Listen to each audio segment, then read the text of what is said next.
I worked tirelessly to provide for my wife, kids, and father-in-law, paid for her degree, hired a nanny, and handled everything. But she still says I do nothing for our family. I, 42F, have a 19-year-old son, Ryan, who's supposed to start college in a couple of months. I'm also in the middle of a divorce from my husband of 18 years, Eric, 43M. He had an affair with his assistant, Natalie, 32F, which had been going on for almost a year before he finally admitted it to me a couple of months ago. As soon as he told me, I filed for divorce and moved out of our house. Since then, I've been living with my sister. Naturally, I expected Ryan to take my side in all this, as I'm clearly the one who's been wronged. But, to my surprise, he chose to side with his father. I tried reaching out to him about a week after moving out, as he hadn't contacted me, not even to ask where I was. He hadn't been home the day Eric confessed his affair, so I didn't get a chance to say goodbye. I waited nearly a week for Ryan to reach out, but that call or text never came. Finally, I texted him and told him I was leaving his father because of the affair. His response shocked me. He said he already knew but didn't care much because it didn't involve him. I found this response odd and started to think that letting Eric speak to him first had been a mistake. Eric had the chance to control the narrative and potentially spin whatever version of events suited him. I tried multiple times to set the record straight, but it turned out that Eric had actually told Ryan the truth. Despite that, Ryan still chose his father's side. I couldn't wrap my head around it, but he's my son, so I kept trying.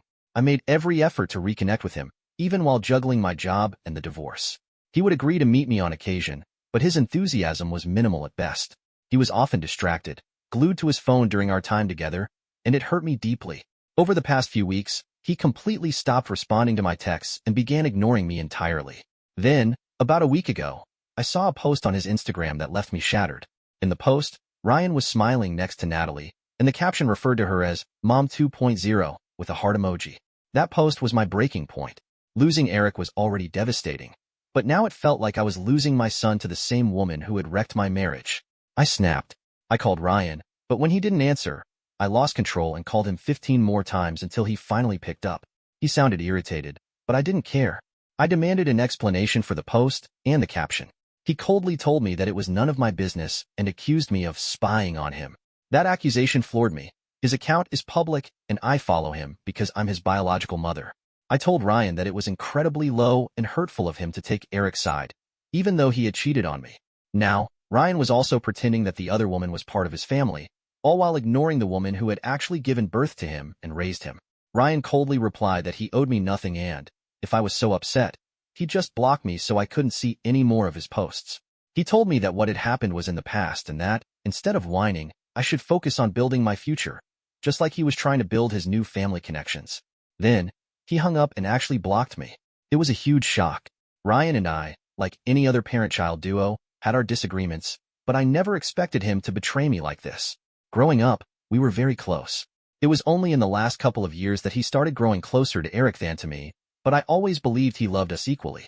That phone call shattered that belief. I cried for nearly an hour after he blocked me. I couldn't believe my son would do this to me. But once I was done crying, I made a decision. I wasn't going to let people walk all over me while I wallowed in sadness for the rest of my life. I decided to take Ryan's advice and do something bold. I had saved a significant amount of money for Ryan's college fund. Eric and I had agreed to split the cost of his tuition, and we'd both set aside money in separate accounts for that purpose. That money was supposed to remain untouched, but I thought, screw it. For years, I'd had my eye on a beautiful house in a quiet neighborhood, but I never bought it. Eric had refused to move, and Ryan insisted on staying in our old neighborhood because his friends lived nearby. Now that I realized Ryan had no gratitude toward me, it became clear. I didn't need to keep prioritizing him over myself. I contacted the real estate agent handling the house and offered them the entire college fund, and a little extra, to buy it. I got the deal. I'm supposed to move in by the end of the month. Feeling a surge of empowerment, I decided to post a picture of the house on social media to show everyone that I wasn't sitting at home crying over things I couldn't control anymore. After I posted it, one of Eric's relatives must have sent it to him. A few days later, he texted me, asking how I managed to afford that house since it had been out of my budget when we'd last discussed it. I didn't care what he thought, so I told him the truth. I'd spent Ryan's college fund on the house and didn't regret it. Eric flipped out. He started yelling, calling me irresponsible and accusing me of being petty and jealous just because Ryan was getting along with Natalie. He even accused me of punishing Ryan for siding with him instead of me. But none of that was true. I did this because, for once, I felt like I deserved it. I no longer needed to chase after my son. He had other people looking out for him, and his actions made it clear that he preferred them over me. So, he didn't need me anymore. And if he didn't need me, then I assumed he didn't need my money either. Eric couldn't argue with that, so I disconnected the call. But it wasn't over yet. About an hour later, Ryan called me. He was devastated, sobbing so hard that I could barely understand what he was saying. Through his tears, he kept asking how I could do this to him when he'd always put me first and above everybody else. It was petty, but I couldn't resist asking him if he had been putting me first when he blocked me, just because I'd been upset about him calling Natalie Mom 2.0. He tried to explain that the post meant nothing. Ryan said it was just a kind gesture to make Natalie feel more comfortable as part of the family because, regardless of the past, Eric wanted a future with her. Ryan claimed he only wanted to balance his old family and his new one without losing either. He added that he hadn't expected me to turn so hostile toward him. I told him I could say the same about him. After all, he had turned his back on me first, even though I was the victim, the one who had been cheated on. Ryan just kept crying. Between his sobs, he said he never expected his own mother to take revenge on him like this.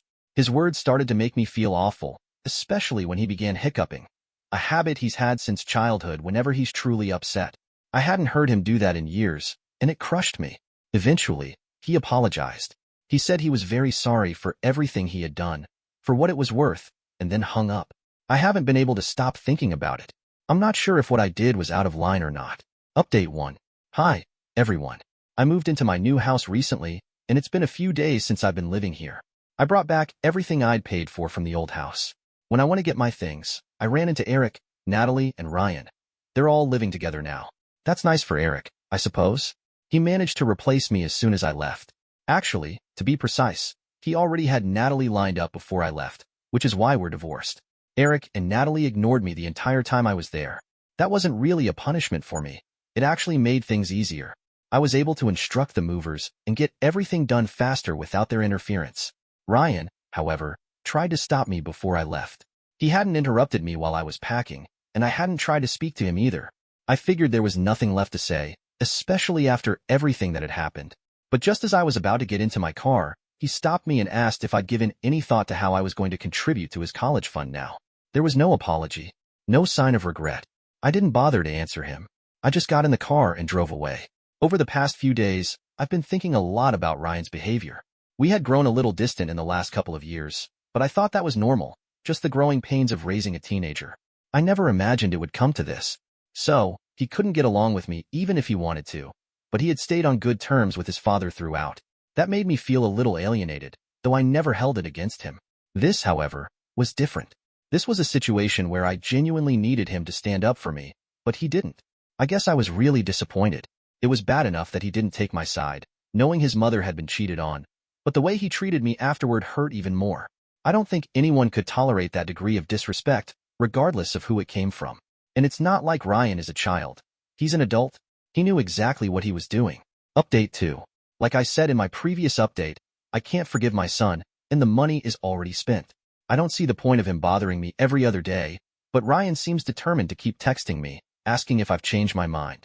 I've been ignoring him for the past couple of days, but after almost a week, he's still at it. So, today, I decided to finally respond. I told him that the money was gone, and there was nothing I could do to bring it back. Besides, he'd already made his priorities clear to me, so it felt unfair for him to treat me poorly and still expect me to pay for his college. I suggested that the person he referred to as Mom 2.0 could contribute to his college fund instead, which seemed more reasonable. Ryan got annoyed and texted back, saying it was just a post, and that I didn't need to get so triggered over it. But to me, it wasn't just a post. It felt like a slap in the face. Not only had Eric chosen Natalie over me, but now it seemed like my own son was taking their side. Ryan is old enough to know right from wrong, so I couldn't understand why he'd chosen their side over mine. The only explanations I could come up with were, he didn't even think they'd done anything wrong, which would be a terrible reflection of his morals. He knew something I didn't. Maybe they were doing something for him that I couldn't.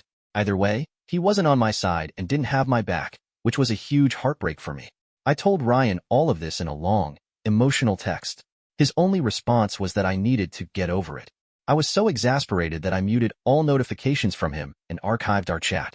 I couldn't bring myself to block him because he's still my son, but if he decides to test my patience again, I just might do it. Update 3. It's been 2 weeks since I last spoke to my son. Today, Eric and Ryan decided to ambush me at my office. I was about to leave for lunch when I saw Eric's car parked across the street. Both of them were leaning against it, waiting for me. I decided to ignore them and walked past, but they followed me. They told me I needed to talk to them and explain my actions. After so many explanations, I couldn't fathom what they were still confused about. I told them to go away, but, like most times, that didn't work. Ryan started sulking and said that, if not Eric, I definitely owed him an explanation. So, I decided to just get it over with once and for all. I told them to follow me into the nearest restaurant. Once we were seated, I began talking without giving them a chance to interrupt. I wasn't interested in their side of the story at all. I told them that, despite being together for almost 18 years, Eric and I were getting a divorce because he cheated on me. Instead of showing any empathy, Ryan had chosen to side with his father's affair partner and do everything in his power to make me feel worse about myself, as if the divorce and the betrayal weren't bad enough. I told Ryan, to his face, that after everything that had happened, I couldn't think of him as the son I'd raised. If he truly was my son, he would never have done or said the things he had. It was disgusting to the core, and I didn't want to associate with any of them anymore. I told them they were all immoral, unethical, and just disgusting people in general. I addressed Ryan in particular, saying that I was still giving him a chance because he was my son. But, had a stronger and more ruthless parent been in my place, they would have cut him off completely after that Instagram post. Ryan was lucky to even have a chance to talk to me because most people wouldn't have given him that opportunity. When I was done, I could see tears welling up in Ryan's eyes. I just knew he was about to start crying. Not wanting to appear weak, I hurriedly grabbed my sandwich, paid for it, and left. I'd said a lot, but it was still really hard for me to watch him cry. I didn't want to say another word or let him see me falter, so I just walked out. Neither of them has contacted me since then, and I doubt they will. Even if they do, it's unlikely to be about the college fund anymore. I think I've made it very clear why that money is gone, so there shouldn't be any more questions about it. I still have to meet Eric in a couple of days for negotiations, so I know I'll have to see him again. But I don't know what will happen to my relationship with Ryan after this. He seemed deeply upset, and I know the things I said today hit him hard. Update 4. It's been a month since I last saw my son, and I honestly thought I'd never see him again. It was heartbreaking, but I'd made my peace with it. There wasn't much else I could do at this point. Eric has also stopped arguing with me during negotiations. I suspect what I said at the restaurant may have gotten to him as well. When Eric first told me about Natalie, I didn't scream or cause a scene. I just left quietly and never looked back. Maybe the guilt hadn't fully hit him because I didn't express my anger and disappointment until that day at the restaurant. As for Ryan, we didn't speak for an entire month. I truly believed I'd never see him again. He's supposed to start college in a couple of weeks, and I kept going through old photo albums of us from when he was little. It broke my heart to think I wouldn't be there to see him off when he left for college. I kept imagining how it would be Natalie instead of me seeing Ryan off, and the thought made me deeply upset. But there was nothing I could do about it. 3 days ago, I received an email from Ryan. It was deeply emotional. He apologized for the way he had treated me and explained the real reason he had been so kind to Natalie. Eric had promised him a car if he treated Natalie better and agreed to let him get an apartment with his friends in his second year. Ryan admitted he didn't know how to do this without hurting me. He explained that if he stayed on good terms with me, I'd inevitably ask about his relationship with Natalie, and he didn't want to face that. So, he started pushing me away, hoping he could reconnect with me once he got what he wanted. In the email, Ryan said he now realized none of it was worth losing our relationship. He regretted everything he had done and asked if I would be there to see him off when he started college. He even provided the dates and details. I haven't made up my mind about whether I want to go. At the end of the day, he hurt me for a car and the promise of fun with his friends. While I understand the temptation, since I was his age once too, I would never have hurt my loved ones for something so trivial. His actions were intentional and hurtful, and they were for a petty reason. But at least he apologized, which is something. I haven't responded to his email yet because I'm still trying to decide what to do. I miss him terribly and wish we could go back to the way things were. Or at least try to. Update 5. Hi, everyone. Thank you so much for following my story and for all the comments and messages I've received. They mean the world to me. It's comforting to know that so many people can relate to my experience. Ryan and I have finally started working on our relationship. He's leaving for college in a couple of days, and I finally responded to his email yesterday. I told him how awful he had made me feel, like I'd failed as a parent. I explained that it would take me some time to come around, but I also told him I couldn't keep him away from me anymore. He's my only child. People might think of me as weak or a pushover, but I've decided there's been enough punishment and revenge in this family. I can't live with so much bitterness in my heart. I'm choosing to mend things not out of duty or obligation, but because I want to. I admitted that if he weren't my son, I might not be able to forgive him. But he is my son, and I love him. Just this once, I'll look past what he did. As long as he promises never to repeat this behavior, not just with me, but with anyone who loves him. After sending my response, we hopped on a phone call and had an honest conversation about everything. By the end of it, we were both crying, which turned out to be a much-needed emotional release.